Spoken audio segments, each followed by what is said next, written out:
O uniforme impecável não protegia Ana Oliveira daquela ferida. Diante de uma sala de avaliação lotada, sob o ar frio e os olhares de dezenas de futuros oficiais, a jovem recruta sentiu o peso de cada palavra do general Bastos como um golpe físico. Ele, um homem cuja carreira era uma lenda, olhou-a não como uma soldada promissora, mas como um erro de escalação. Com uma voz grave e cortante que ecoou pelo silêncio do auditório, ele proferiu a sentença que selaria seu destino. Você tem técnica, mas não tem fibra. Você nunca servirá para comandar. O sangue subiu ao rosto de Ana, mas ela manteve a postura ereta, um esforço sobre-humano para não desmoronar ali mesmo, enquanto seu idealismo e anos de dedicação eram publicamente invalidados por um preconceito antigo e implacável. O general nem sequer se deu ao trabalho de analisar os gráficos e as projeções que Ana passara noites em claro desenvolvendo. Ele simplesmente descartou a prancheta com seu plano inovador sobre a mesa, o som seco, do objeto batendo na madeira ressoando como um veredito final. Seus olhos, de um azul gélido, a varreram com um desdém paternalista, como se olhasse para uma criança teimosa. O clique do projetor se apagando foi o sinal para que o mundo de Ana encolhesse, tornando-se um palco onde sua competência era ridicularizada. Ela se sentiu nua sob as túnicas verdes, exposta não por uma falha em seu trabalho, mas pelo simples fato de sua existência desafiar a ordem que aquele homem protegia com tanto afinco. A humilhação era um veneno lento, espalhando-se por suas veias. O caminho de volta até sua cadeira pareceu um corredor polonês. Ninguém a olhava nos olhos. Alguns colegas baixaram a cabeça por constrangimento, outros por concordância silenciosa com a autoridade do general. Os sussurros velados eram quase piores que o grito da injustiça. A palavra de um general era lei, mas ali pareceu se tornar verdade absoluta. Ana sentou-se, as mãos tremendo sob a mesa, o corpo rígido. O zumbido da humilhação abafava qualquer outro som, qualquer outro pensamento. O sonho de servir ao seu país, de fazer a diferença através da estratégia e da logística humanitária, estilhaçou-se no chão de granito polido daquela academia militar. Naquele instante, ela estava completamente e irremediavelmente sozinha, prisioneira dentro do uniforme que tanto sonhara em honrar. Antes de continuarmos a jornada de Ana, me diga de qual cidade ou país você acompanha esta história. É um privilégio saber que nossas narrativas criam laços e viajam por tantos lugares diferentes, unindo pessoas através da emoção e da busca por justiça. Ana Oliveira não veio de uma linhagem de heróis ou generais. Ela nasceu e cresceu em uma cidade pequena do interior, filha de um marceneiro e uma costureira. Pessoas cujas mãos calejadas conheciam o valor do trabalho honesto e silencioso. Para sua família, a carreira militar era um universo estranho, quase assustador. Eles não entendiam sua fixação por mapas, hierarquias e uniformes, mas apoiaram sua decisão com uma mistura de orgulho e apreensão. Ana via nas Forças Armadas um caminho de meritocracia, um lugar onde sua inteligência e seu esforço seriam a única medida de seu valor.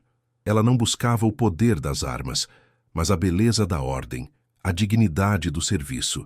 Mal sabia ela que a instituição que idealizava era regida por códigos não escritos, mais antigos e poderosos que qualquer regulamento.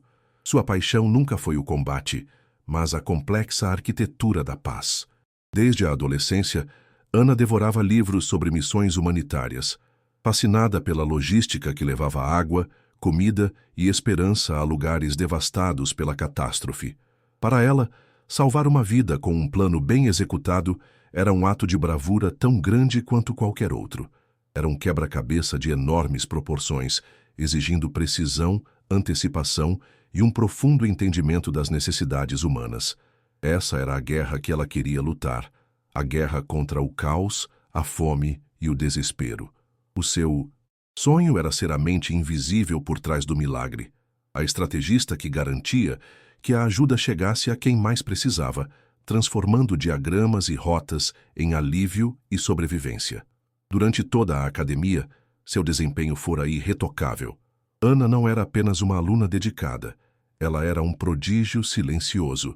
Seus resultados nos testes teóricos a colocavam no topo da turma, e sua resistência física, forjada em anos de ajuda ao pai na marcenaria, superava a de muitos colegas que a subestimavam. Ela não se exibia, não buscava atenção. Sua excelência era discreta, contida em longas horas de estudo na biblioteca e em treinos extras ao amanhecer. Essa disciplina obstinada gerava um respeito relutante em alguns e uma inveja corrosiva em outros. Ela provara, em cada etapa, que seu lugar era ali. A competência era seu idioma, mas naquele dia ela descobriu que o alto comando era fluente em outro, o do preconceito. De volta ao alojamento, o silêncio era uma acusação. O quarto, antes um refúgio, de sonhos e planos, tornou-se uma cela. O uniforme pendurado no armário parecia zombar dela, uma fantasia de uma carreira que morrera antes de começar. Ana sentou-se na beirada da cama, o corpo rígido, as mãos cerradas sobre os joelhos.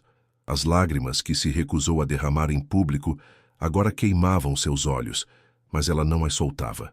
Relembrava cada palavra do general, cada olhar de desdém, cada segundo daquela humilhação. A esperança, que fora seu combustível por tanto tempo, se transformara em uma cinza fria no estômago. Pela primeira vez, ela se sentiu uma impostora, não por duvidar de sua capacidade, mas porque o sistema a havia rotulado como uma. A designação oficial chegou dias depois, não em um envelope lacrado com honra, mas em uma folha de papel comum deixada sobre sua mesa. Não era uma punição explícita, o que tornava tudo ainda mais cruel. Foi enviada para o Departamento de Arquivos Históricos, um setor esquecido no prédio anexo da base. Sua função: catalogar e digitalizar relatórios de missões antigas. O cheiro de poeira e papel velho impregnava o ar. A luz fraca de uma única janela alta mal iluminava as pilhas de documentos que seriam sua nova realidade. A mente brilhante, capaz de coordenar operações complexas, foi sentenciada a uma tarefa monótona e repetitiva. Era um exílio silencioso, uma forma de enterrar seu potencial sob o peso da burocracia e do esquecimento. O isolamento social foi imediato e brutal. Os poucos colegas com quem mantinha uma relação cordial agora desviavam o olhar nos corredores. Um aceno rápido de cabeça, um cumprimento formal, era o máximo de interação que recebia. No refeitório, as mesas se esvaziavam sutilmente ao seu redor. Ela se tornara um fantasma, uma lembrança incômoda da arbitrariedade do poder. Ninguém queria se associar à soldada que fora publicamente desautorizada por um general. A camaradagem, o espírito de corpo que era a espinha dorsal da vida militar, dissolveu-se, deixando Ana em uma bolha de solidão. Ela aprendia da forma mais dura que na guerra pela sobrevivência hierárquica, a primeira baixa é sempre a solidariedade. As noites eram as piores. Sozinha com seus pensamentos, a dúvida a assaltava. E se o general Bastos estivesse certo? Talvez ela realmente não tivesse a fibra necessária. A sugestão de sua família para que buscasse uma vida normal ecoava em sua mente, tentadora. Desistir, ir embora, deixar aquele ambiente tóxico para trás, parecia o caminho mais fácil, mais sensato. Mas então, em meio à desolação, uma centelha de teimosia se acendia, uma raiva fria e silenciosa. Eles podiam tirar sua função, seu futuro, sua reputação, mas ela não lhes daria o prazer de vê-la quebrada. A humilhação não seria seu fim, mas um casulo. A fibra que o general não viu estava ali, invisível, endurecendo a cada lágrima engolida. Em um ato de rebelião silenciosa, Ana começou a canalizar sua frustração. Durante o dia, cumpria suas tarefas no arquivo com uma eficiência robótica, para não dar a ninguém motivos para criticá-la. Mas à noite, em seu pequeno quarto, ela travava sua própria guerra. Sob a luz de um abajur, ela continuava seus estudos de logística. Lia sobre falhas em operações da ONU, analisava mapas de regiões em conflito e, em cadernos baratos, redesenhava seu plano original, aprimorando-o, tornando-o mais robusto, mais à prova de falhas. Era seu segredo, sua única conexão com a mulher que ela sabia que podia ser. O conhecimento se tornou sua armadura e sua arma, forjada na solidão e no desprezo. Os meses se transformaram em anos. Ana Oliveira tornou-se uma especialista em invisibilidade. Ela adotou uma máscara de conformidade passiva, uma cordialidade distante que não convidava à conversa nem à pena. Para seus superiores, ela era apenas a moça do arquivo, uma oficial eficiente e sem ambições, a prova viva de que o general Bastos tivera razão. Ela se movia pela base como uma sombra, seu potencial esquecido por todos, exceto por ela mesma. Por fora era a imagem da resignação. Por dentro, porém, sua mente nunca parou de trabalhar. A estrategista não morrera. Estava adormecida, acumulando conhecimento, observando, esperando. O sistema a havia colocado em uma jaula, mas não percebeu que, em vez de domá-la, estava apenas lhe dando tempo para afiar suas garras. Passaram-se 5 anos. 5 anos em que o mundo de Ana Oliveira se resumiu a 4 paredes e ao cheiro de papel envelhecido. A jovem recruta idealista dera lugar a uma mulher de quase 30 anos, de olhar contido e movimentos metódicos. Da janela do seu arquivo, ela via o tempo passar na promoção dos outros. Colegas com metade de sua capacidade agora ostentavam patentes mais altas, suas vozes carregadas de uma autoridade que a ela fora negada. O nome do general Bastos raramente era mencionado, mas sua sombra ainda se projetava longa sobre a carreira de Ana, um lembrete constante de seu lugar. Ela se tornara uma nota de rodapé esquecida na história da base. Um exemplo silencioso do que acontecia com quem ousava sonhar fora da caixa designada. A ruptura de sua monotonia não veio de um memorando interno, mas de tremores na terra a milhares de quilômetros de distância. Um terremoto devastador, seguido por um tsunami implacável, varreu a costa de um país vizinho, deixando um rastro de destruição e desespero. As primeiras imagens chegaram pelos televisores do refeitório, silenciando as conversas e prendendo a atenção de todos. Cenas de cidades, submersas de pessoas vagando em meio a escombros, chocaram a nação. Na base militar, o choque rapidamente se transformou em prontidão. Havia uma tragédia em curso, uma ferida aberta no continente, e o instinto de cada soldado ali era um só: agir, ajudar, servir. A poeira do cotidiano foi varrida por um senso de urgência. A confirmação veio no dia seguinte. As Forças Armadas Brasileiras liderariam uma missão de ajuda humanitária de grande escala. A notícia eletrificou a base. De repente, havia um propósito maior, um inimigo claro a ser combatido: o tempo, a doença, a fome. Equipamentos começaram a ser mobilizados, equipes foram formadas, e a rotina deu lugar a uma febril preparação. Para todos, era a chance de colocar o treinamento em prática, de fazer a diferença. Ana ouvia o zumbido da mobilização de seu posto silencioso no arquivo, o som de um mundo do qual ela fora excluída. A missão era a materialização de tudo o que ela estudara, de tudo o que sonhara, mas parecia acontecer em outra dimensão inalcançável.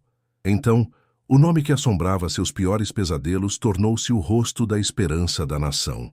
O general Bastos, agora ainda mais condecorado e influente, foi nomeado comandante de toda a operação logística. Sua imagem dominava os noticiários, o semblante sério, a voz firme prometendo uma resposta rápida e eficiente. Para o Brasil, ele era o homem certo para o trabalho, um líder experiente para uma hora de crise. Para Ana, a notícia foi como um soco no estômago. O arquiteto de sua ruína profissional estava agora no comando da missão que representava a essência de sua vocação. Era a mais cruel das ironias, uma piada de mau gosto do destino que reabria todas as suas cicatrizes.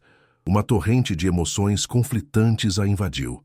Por um lado, a estrategista dentro dela despertou instantaneamente.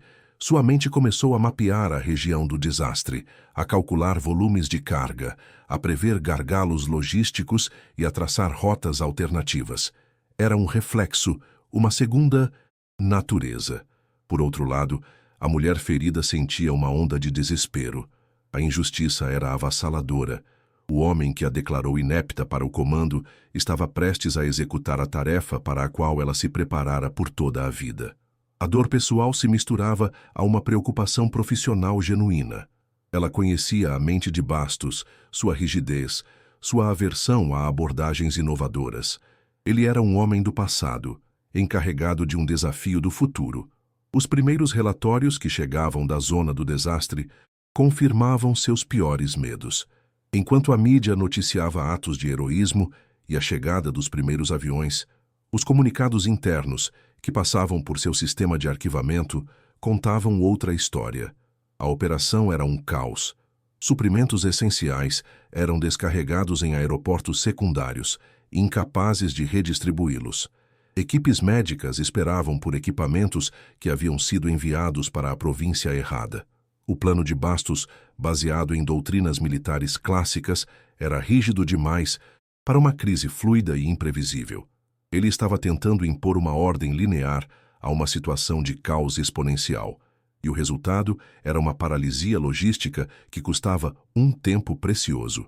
O ponto de inflexão para Ana foi um relatório específico, uma carga de purificadores de água e antibióticos, vital para evitar um surto de cólera, estava retida em um porto a 200 quilômetros da área mais afetada. A razão: uma falha burocrática na liberação alfandegária, um detalhe que um planejamento mais flexível e culturalmente consciente teria antecipado. Ana olhou para o documento e sentiu um calafrio. Ela sabia exatamente como resolver aquilo. Em seus cadernos, havia um plano de contingência para situações como aquela, usando contatos locais e rotas fluviais alternativas. A incompetência não era mais uma abstração. Tinha o rosto de crianças doentes e de uma catástrofe sanitária iminente. Naquele momento, ela se viu em uma encruzilhada moral. Denunciar a falha, sugerir uma solução, seria um ato de insubordinação suicida. Significaria desafiar o general Bastos novamente, desta vez não em uma sala de aula, mas no meio de uma operação de vida ou morte. Seria o fim definitivo de sua carreira e, possivelmente, sua expulsão das Forças Armadas. Mas ficar em silêncio. Ficar em silêncio significava ser cúmplice. Significava trair o juramento que fizera, a razão pela qual vestia aquele uniforme. Significava assistir, de camarote, a um desastre evitável, tudo para proteger a si mesma. O peso dessa escolha era maior que qualquer humilhação que já sofrera. A decisão foi tomada na solidão de seu escritório, tarde da noite, sob a luz fria de uma lâmpada fluorescente. O barulho da base já havia silenciado, mas a mente de Ana estava em plena atividade. Ela abriu seus cadernos surrados ao lado da tela do computador, que exibia os dados da crise em tempo real. As linhas de seus planos secretos se sobrepunham aos pontos vermelhos de falha no mapa. O medo ainda estava lá, um nó gelado em sua garganta, mas algo mais forte começou a tomar seu lugar: a responsabilidade. Sua dor pessoal, sua carreira arruinada, tudo aquilo pareceu pequeno, insignificante, diante das vidas que estavam em jogo. Ela não sabia como, mas sabia que precisava agir. O silêncio havia acabado. O primeiro passo de Ana foi cauteloso, um movimento de peças em um tabuleiro que ela não controlava. Ela pegou a solução mais urgente de seu plano, um desvio logístico para a carga de medicamentos retida, e a reescreveu em uma linguagem impessoal e técnica. Citando relatórios históricos de missões em terrenos semelhantes, ela usou sua posição no arquivo como um disfarce perfeito. O documento, sem assinatura ou identificação, foi enviado através de um canal interno de sugestões, um sistema raramente usado, empoeirado como seu próprio departamento. Era um tiro no escuro, uma garrafa jogada ao mar da burocracia militar, esperando que a mensagem chegasse a uma praia onde alguém soubesse ler. Era um risco calculado, o primeiro em muitos anos. A resposta foi o silêncio digital.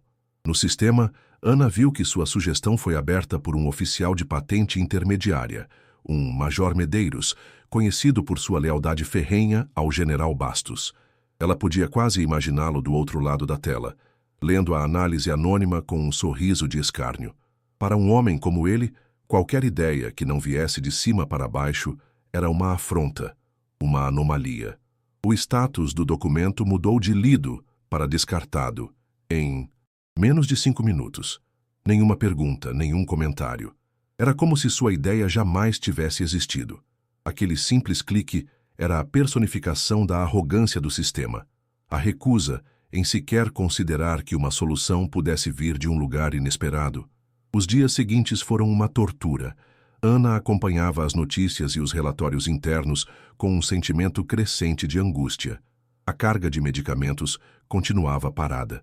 Os primeiros casos de cólera na região do desastre começaram a ser noticiados, exatamente como ela previra. Sua frustração transformou-se em uma raiva fria e impotente. Ela tinha a chave para resolver uma parte do quebra-cabeça, mas a porta estava trancada por dentro por homens que preferiam o fracasso protocolar ao sucesso insubordinado. O sistema não estava apenas falhando por ineficiência. Ele estava ativamente resistindo a ser salvo, protegendo a vaidade de seus líderes ao custo de vidas humanas. O peso dessa cumplicidade forçada era esmagador. Recusando-se a ceder, ela tentou uma nova tática mais arriscada e pessoal. Vasculhou sua memória em busca de alguém da sua turma da academia que estivesse em uma posição relevante na missão. Encontrou um nome, um tenente-coronel agora lotado no comando de campo. Com o coração na boca, ela enviou uma mensagem informal e cuidadosamente redigida. Olá, sou eu, Ana Oliveira. Estive analisando os relatórios sobre a carga no Porto X. Pensei que talvez uma rota fluvial alternativa, usando barcaças locais, pudesse ser mais rápida que a liberação burocrática. É apenas uma ideia. Ela sabia que estava expondo seu pescoço, contornando a hierarquia de forma flagrante, mas a imagem das crianças doentes não saía de sua cabeça. A resposta do colega não demorou e foi como um balde de água gelada. Ana, apague esta mensagem, você enlouqueceu. O general Bastos está no comando. Ele tem um plano. Não se meta onde não é chamada. Você vai acabar com a sua carreira e me complicar junto. A mensagem terminava com um aviso seco para que não o contatasse novamente. O medo dele era palpável através da tela. Aquele muro de silêncio e conformidade que a isolara anos atrás ainda estava de pé, mais alto e mais forte do que nunca. Sua tentativa de usar um laço de camaradagem do passado apenas serviu para confirmar sua solidão absoluta naquela luta. Ela não tinha aliados. Enquanto isso, a crise na zona do desastre se aprofundava. Uma ponte vital em uma das poucas rotas de abastecimento terrestres desabou devido a um tremor secundário. A reação do comando de Bastos foi lenta, burocrática. Eles iniciaram estudos para a reconstrução, um processo que levaria semanas, em vez de buscar desvios imediatos. A imprensa, antes dócil, começou a fazer perguntas mais incisivas. A narrativa do heroísmo começou a ser substituída por uma de incompetência. A pressão sobre o general Bastos aumentava a cada hora, e como um animal ferido, ele se tornava mais perigoso e imprevisível, entrincheirado em sua própria autoridade.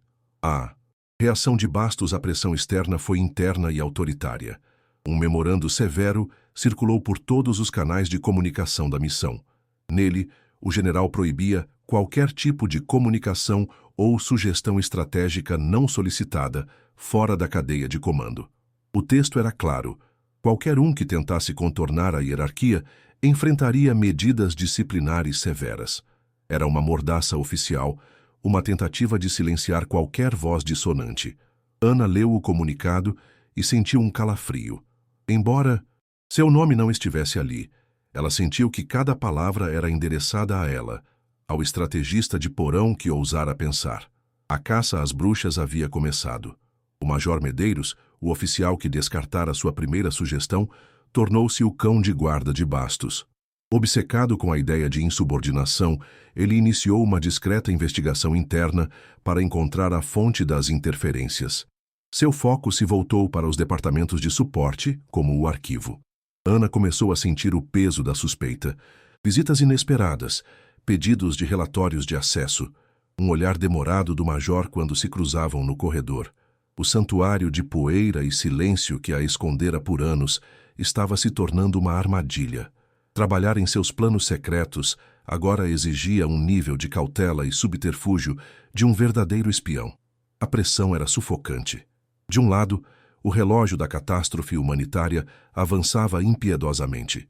De outro, os muros da hierarquia militar se fechavam ao seu redor, com um caçador, determinado em seu encalço. Sua vida se tornou um exercício de dissimulação. Durante o dia, ela era a arquivista eficiente e dócil.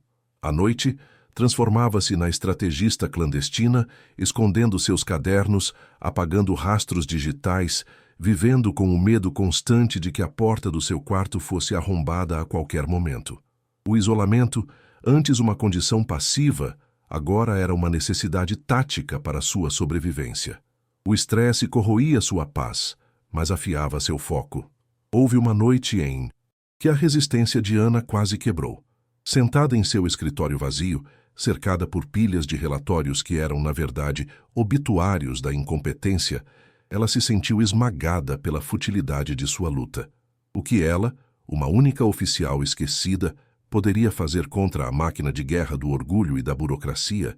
A tentação de queimar seus cadernos, apagar tudo e simplesmente aceitar seu destino foi avassaladora. Era uma batalha que ela não podia vencer. As palavras de Bastos, ditas tantos anos antes, voltaram para assombrá-la. Você não tem fibra. Talvez ele estivesse certo, afinal. Talvez sua teimosia fosse apenas um caminho mais longo para a mesma derrota. A virada não veio de dentro, mas de fora. A comunidade internacional, através de ONGs e agências de ajuda independentes, começou a soar o alarme. Seus relatórios, cheios de dados e testemunhos do campo, pintavam um quadro sombrio que contradizia frontalmente as declarações otimistas do comando de Bastos. Um jornal europeu de grande circulação publicou uma matéria de capa intitulada O Pântano Logístico, questionando a capacidade da liderança da missão de gerir a crise. O nome do general não foi citado, mas a crítica era inconfundível. A vergonha, que antes era privada de Ana, estava se tornando pública e internacional. Em Brasília, o alarme soou no mais alto escalão das Forças Armadas. A missão, que deveria ser um emblema do prestígio e da capacidade brasileira, estava se transformando em um fiasco transmitido para o mundo todo. A pressão política do governo tornou-se imensa. O comandante das Forças Armadas, um homem pragmático e preocupado com a imagem da instituição, convocou uma reunião de emergência. A paciência com o general Bastos estava se esgotando rapidamente. O herói condecorado de ontem estava se tornando o problema de hoje, e uma solução precisava ser encontrada com urgência para estancar o sangramento na reputação do Brasil. Confrontado por seus superiores em uma videoconferência tensa, Bastos reagiu com a arrogância de quem se sente injustiçado. Ele culpou a infraestrutura precária do país vizinho, o clima imprevisível, a falta de cooperação das equipes locais. Listou desculpas, mas não apresentou soluções. Sua postura defensiva e sua recusa em admitir qualquer falha em seu planejamento selaram sua imagem perante o alto comando. Ele não estava apenas falhando na missão, ele estava se mostrando incapaz de liderar sob pressão, cego por seu próprio orgulho. Sem saber, ele estava provando o ponto de Ana para as pessoas certas. Enquanto o império de Bastos começava a ruir sob o peso de sua própria rigidez, Ana dava o toque final em sua obra-prima. Durante semanas, ela não apenas criticara o plano falho, mas construíra uma alternativa completa. Era mais que um plano. Era um ecossistema logístico vivo, detalhado em um documento digital coeso e brilhante. Mapas interativos, cronogramas dinâmicos, rotas de abastecimento multimodais, planos de contingência para dezenas de cenários. A clareza e a genialidade da solução eram evidentes em cada página, em cada gráfico. Era a arma definitiva, forjada no silêncio, na humilhação e em uma inteligência que se recusava a ser apagada. Sua busca por um canal se intensificou, e ela encontrou uma brecha no sistema, uma ferramenta criada para situações extremas de combate, um canal de comunicação digital seguro, criptografado, que ia diretamente para a sala de situação do Comando de Operações Conjuntas em Brasília. Era um protocolo de emergência, desenhado para que um soldado no campo pudesse reportar inteligência vital, contornando toda a cadeia de comando se ela estivesse comprometida. Usá-lo era o equivalente a puxar o pino de uma granada dentro de uma sala fechada. Era o ato final de insubordinação, mas também sua única e última esperança de ser ouvida. A decisão final foi tomada com uma clareza que a surpreendeu. O medo ainda estava presente, mas agora era um ruído de fundo. Em primeiro plano estava o dever. Não o dever para com um general ou uma hierarquia, mas para com as pessoas cujas vidas dependiam daquela missão. Ela pensou em seus pais e no valor do trabalho bem feito. Pensou no seu sonho de menina de usar a lógica para salvar vidas. Sua guerra pessoal com Bastos era pequena e irrelevante. O que importava era o plano. O que importava era que ele funcionasse.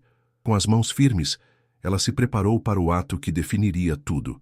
No coração da madrugada, na quietude absoluta da base militar, adormecida, Ana abriu o canal seguro. O arquivo com seu nome de código neutro, Projeto Fênix, estava pronto. Cada clique do mouse era um trovão em seus ouvidos. Ela anexou o documento. A barra de progresso do upload avançava lentamente na tela, cada percentual marcando um passo sem volta. Ela não incluiu seu nome, mas sabia que a origem do envio poderia ser rastreada. Ao clicar em enviar, uma calma estranha a invadiu. Era a paz de quem cumpriu seu dever até o fim, independentemente das consequências. A sorte estava lançada. Após o envio, um vazio tomou conta do lugar onde antes havia adrenalina. Ela voltou para seus aposentos e sentou-se na escuridão, esperando. Cada som no corredor era o prenúncio de sua prisão. Cada farol que cruzava sua janela era a chegada da polícia do exército. Ela havia disparado sua única bala, um tiro de canhão contra a fortaleza. Agora estava desarmada, exposta, aguardando o inevitável impacto da retaliação do sistema que desafiara. A tensão atingira seu ápice. O futuro de Ana Oliveira e o de milhares de pessoas estava selado dentro daquele arquivo digital, viajando silenciosamente pelo éter. Se essa virada na história está mexendo com você, me diga aqui nos comentários qual sentimento mais forte que a jornada de Ana te despertou até agora. E não saia daí, porque a revelação final está apenas começando. Na sala de comando de operações em Brasília, um ambiente de alta tecnologia e baixa tolerância a erros, um alarme discreto piscou em um dos monitores.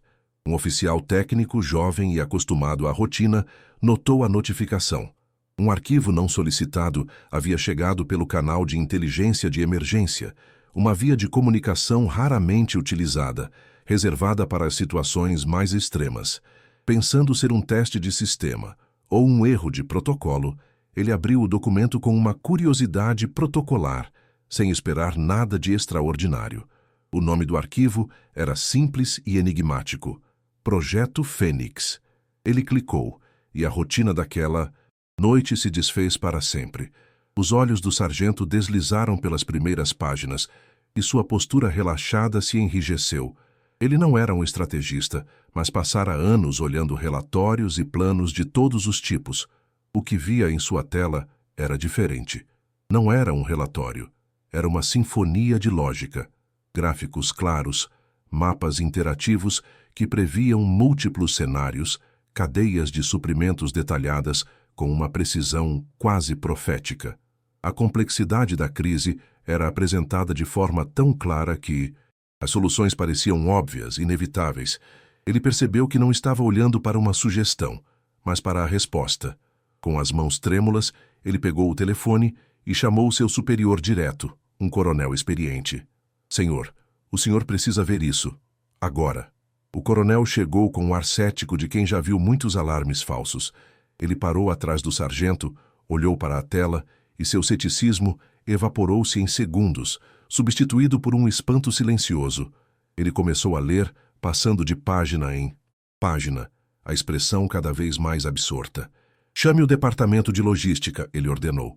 Em menos de uma hora, um pequeno grupo de oficiais de alta patente se formou ao redor daquele monitor, o murmúrio inicial dando lugar a um silêncio reverente. Eles estavam diante de um plano de uma genialidade e audácia que humilhava tudo o que haviam tentado até então. A pergunta inevitável pairava no ar da sala refrigerada. Quem fez isso? A ordem para rastrear a origem do arquivo foi imediata e tratada com prioridade máxima. A equipe técnica do Comando Cibernético iniciou o trabalho. esperando que a trilha digital levasse a um centro de inteligência aliado, talvez a um grupo de planejamento da OTAN ou da ONU. As primeiras camadas do rastreamento não revelaram nada. Foi então que, ao chegar à origem final do upload, o resultado deixou todos perplexos. O sinal vinha de um terminal dentro de território nacional, de uma base militar de treinamento, do computador do Departamento de Arquivos Históricos. O nome associado ao terminal: Oficial Administrativa Ana Oliveira. A confusão na sala era total. O nome de Ana foi jogado no sistema de registros. Sua ficha apareceu. Uma carreira estagnada, 5 anos na mesma função burocrática, nenhuma menção honrosa, nenhuma missão de destaque. E então o item mais chocante: uma avaliação final da academia assinada pelo próprio General Bastos, que a descrevia como tecnicamente competente, mas sem a fibra, a coragem e a estabilidade emocional para posições de liderança. O mistério se aprofundou. Como a oficial esquecida em um porão empoeirado poderia ser a autora daquele plano brilhante? O contraste entre a avaliação de Bastos e a evidência na tela era uma contradição que abalava os alicerces da meritocracia militar. O comandante das Forças Armadas, um homem pragmático e de poucas palavras, foi informado de toda a situação. Em sua mesa, ele projetou 2 imagens lado a lado: a avaliação depreciativa de Bastos e a tela inicial do Projeto Fênix. Ele olhou de uma para a outra, e a verdade o atingiu com a força de um impacto físico. Aquilo não era apenas um erro de julgamento de um oficial. Era a prova de uma falha sistêmica, de um preconceito que quase custara à nação sua honra e a vida de milhares de pessoas. Ele viu o desperdício de um talento monumental, enterrado vivo pela arrogância de um homem. Naquele momento, ele tomou uma decisão firme, cortante como um bisturi. Ele convocou uma videoconferência de emergência, de segurança máxima. Na tela principal, o rosto cansado e irritado do General Bastos apareceu, direto de seu caótico posto de comando. Ele esperava mais uma cobrança por resultados, mais uma discussão sobre os problemas da missão. Não tinha a menor ideia de que estava entrando em uma emboscada. O silêncio do comandante e de seu Estado-Maior na sala em Brasília era pesado, um prenúncio da tempestade que estava prestes a desabar sobre a cabeça do general. A atmosfera estava carregada de uma tensão, gélida e irrevogável. Sem rodeios, o comandante compartilhou sua tela exibindo um dos fluxogramas mais complexos do plano de Ana. "General", disse ele, a voz perigosamente calma, "recebemos uma proposta de reestruturação completa para sua operação. Uma análise anônima. Gostaria de ouvir sua avaliação técnica sobre esta rota de suprimentos." Bastos franziu a testa, analisou o gráfico por um instante e sua expressão se fechou. A qualidade do plano era inegável, e isso o enfureceu. Quem é o insubordinado que ousa questionar minhas decisões e contornar meu comando? Ele rosnou, caindo diretamente na armadilha. "A análise, general, veio de uma oficial que o senhor conhece", continuou o comandante, cada palavra caindo como uma pedra. "Uma oficial que, em suas próprias palavras, não tem fibra para comandar." Foi então que ele adicionou uma nova participante à chamada. Em uma pequena janela no canto da tela, o rosto de Ana Oliveira surgiu. Ela estava em seu uniforme simples, em uma sala mal iluminada em sua base, mas seus olhos eram firmes, sua expressão serena. Ela não disse nada. Sua simples presença era a acusação. O foco da história e de todos na chamada voltou-se para a reação do General Bastos. Ele olhou para o rosto de Ana e um espectro de emoções passou por seus olhos. Primeiro o reconhecimento, depois a mais pura incredulidade, seguida por uma onda de fúria impotente que o deixou pálido. Todo o sangue pareceu fugir de seu rosto. O homem que a humilhara publicamente, que a sentenciara ao esquecimento, agora a via ressurgir como sua juíza diante de toda a cúpula militar. Ele abriu a boca para falar, mas nenhum som saiu. O silêncio que se seguiu foi a mais eloquente das confissões. O comandante quebrou o silêncio e sua voz tinha a dureza do aço. "General Bastos, este plano, o Projeto Fênix, não é uma sugestão. É uma ordem do mais alto comando. Ele será implementado a partir de agora." A frase foi uma demolição. A autoridade de Bastos, construída ao longo de décadas, desmoronou em um único instante. Ele não era mais o comandante da operação. Era um espectador de sua própria substituição. O poder, de forma visível e inquestionável, havia mudado de mãos. Então veio o golpe de misericórdia, a frase que reescreveria a história. "General", disse o comandante, olhando diretamente para a câmera, "agradeço seus serviços prestados ao país, mas sua incapacidade de reconhecer o talento desta oficial foi um erro catastrófico. Portanto, a Tenente-Coronel Oliveira", ele disse, promovendo-a ali na frente de todos, "assume, com efeito imediato, o comando total da logística desta missão. O senhor tem 1 hora para iniciar os protocolos de transição e oferecer a ela toda a cooperação." A palavra final caiu como uma guilhotina. A tela onde estava o general Bastos ficou preta. Ele havia encerrado a chamada, um último ato de orgulho ferido.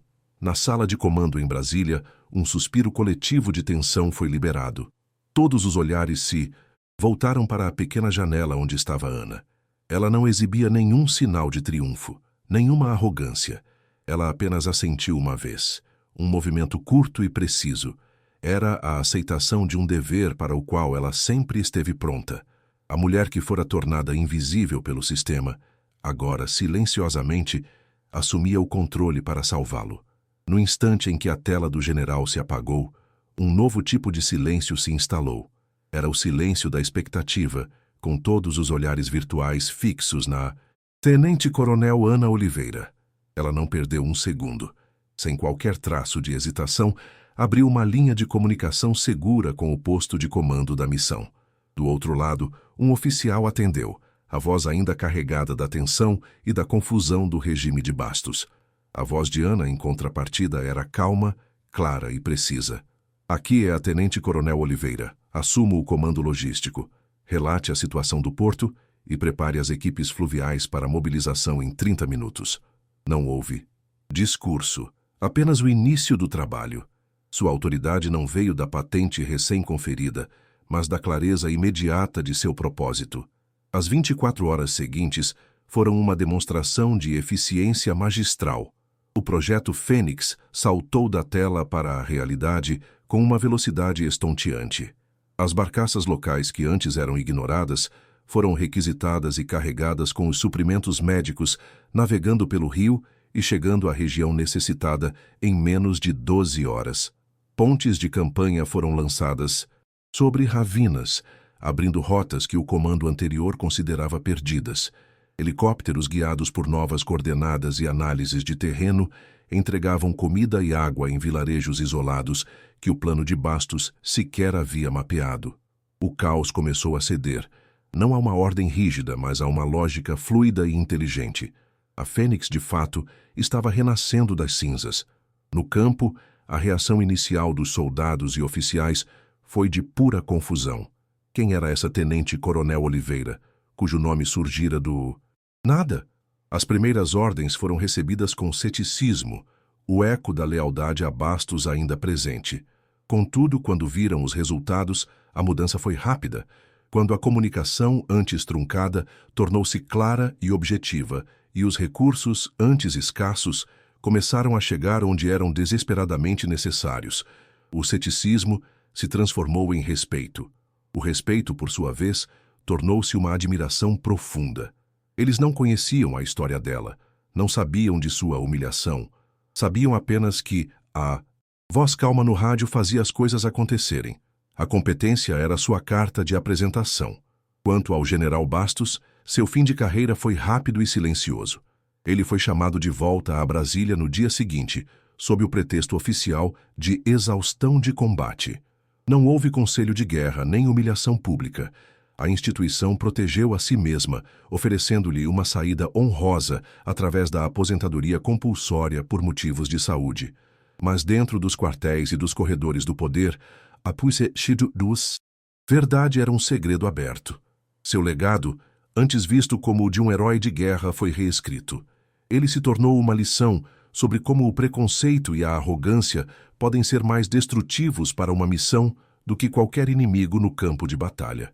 Ele desapareceu na obscuridade, um general derrotado por sua própria miopia. Semanas depois, a missão humanitária foi declarada um sucesso retumbante, um modelo de resposta a desastres, e a tenente-coronel Ana Oliveira tornou-se uma lenda, silenciosa dentro das Forças Armadas. Seu nome não estampou jornais, mas seu Projeto Fênix tornou-se material de estudo obrigatório na Academia Militar. Sua história, contada em voz baixa, forçou uma revisão interna nos critérios de avaliação e promoção, dando início a uma lenta, mas necessária mudança cultural. Ela não se tornou uma celebridade, mas algo muito mais importante, um ponto de virada, a prova viva de que o talento não tem gênero, e a competência é a mais alta patente. Ana aceitou um novo posto no comando de operações em Brasília. Sua nova sala era ampla, com uma janela que dava para o horizonte da capital, o completo oposto do porão onde passara seus anos de exílio. Mas ela mal notava a vista. A maior parte de seu tempo era gasta em frente a um enorme mapa-mundi digital, sua mente já imersa em outros desafios, outras crises potenciais. Sua satisfação não vinha do status, do poder ou do tamanho de sua sala. Vinha da liberdade de, finalmente, poder fazer o trabalho para o qual nasceu de usar sua mente para impor ordem ao caos, sem que ninguém duvidasse de sua capacidade. Em um fim de semana, ela viajou de volta à Academia Militar, onde tudo começou. Caminhou sozinha pelo gramado, observando os jovens recrutas, e entrou no grande auditório, agora vazio e silencioso. Ela subiu ao palco e parou exatamente no mesmo lugar onde, anos atrás, seu mundo desabara. Olhou para as cadeiras vazias e não sentiu raiva nem um desejo de vingança. O que sentiu foi uma paz profunda, a sensação de um ciclo que se fecha. A recruta assustada não existia mais. A vítima ressentida havia desaparecido. Em seu lugar estava uma comandante que conhecia seu valor, não porque outros o reconheceram, mas porque ela nunca deixou de acreditar nele. Foi ali, naquele palco vazio, que ela finalmente entendeu o verdadeiro significado da palavra fibra. Não era sobre ter uma voz alta, uma postura intimidadora ou uma coragem cega no campo de batalha. A verdadeira fibra era a resiliência para suportar anos de invisibilidade sem se quebrar. Era a disciplina para continuar aprendendo na escuridão, quando ninguém estava olhando.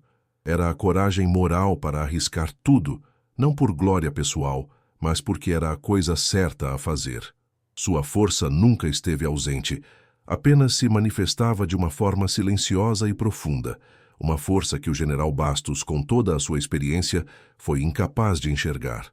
Ao sair do auditório, a luz do sol da tarde aqueceu seu rosto. Era uma sensação boa, de estar finalmente do lado de fora, sob o céu aberto. Um pelotão de novos cadetes, homens e mulheres, marchava em sua direção. Ao se aproximarem, o líder deu a ordem, e todos a saudaram com um respeito nítido e vigoroso. Ana parou, ergueu a mão à fronte e retornou a saudação, um pequeno e genuíno sorriso se formando em seus lábios pela primeira vez. A justiça, ela percebeu, não viera na forma de uma vingança barulhenta, mas na forma de um trabalho bem feito e de um respeito conquistado, silencioso e inquestionável. Se a jornada de Ana te inspirou, te indignou ou te emocionou, compartilhe essa história com alguém que precisa ouvir que a verdadeira força reside na resiliência. E conte aqui nos comentários, qual foi a lição mais poderosa que você tirou deste roteiro? Sua opinião é o que dá sentido ao nosso trabalho. Curta e se inscreva para mais histórias de superação e justiça.